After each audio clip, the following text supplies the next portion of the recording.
Hello, আমি MD Omar Faruk. আমি বর্তমানে দুবাইতে ব্রিস ইম্পেরিয়াল ইউনিভার্সিটি বিবিএনে পড়ালেখা করছি। আমার ভিসা প্রসেসিং থেকে শুরু করে সব কিছুই গ্লোবাল ভিশনের সাথে হয়। আমার ওখানে পৌঁছানো, ওখানে অ্যাকোমোডেশন সব কিছুই গ্লোবাল ভিশনে আমার এখানে সাহায্য করে। যদি আমি দুবার ইউনিভার্সিটি বা পড়ালেখা নিয়ে কোনো কিছু বলতে চাই, তাহলে সব কিছু ইন্টারন্যাশনালভাবে মেনটেন করে চলে। Teacher, students and so many facilities সব কিছু ইন্টারন্যাশনালভাবে মেনটেন করে চলে। দুবার যদি আমি বলি যে দুবাইতে থাকা অ্যাকোমোডেশন যেটাকে বলে, সেটা এতটাও বেশি এক্সপেন্সিভ নয়। মানুষ সাধারণত অ্যাভারেজলি নর্মাল ইনকামেও সেখানে থাকতে পারে। পড়ালেখার পাশাপাশি যদি কোনো স্টুডেন্ট পার্ট টাইম জব বা ফুল টাইম জব করতে চায়, সেক্ষেত্রেও অপশন আছে।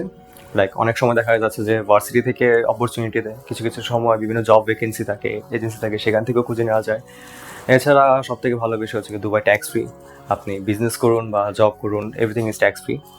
So and Dubai the best tourist spot.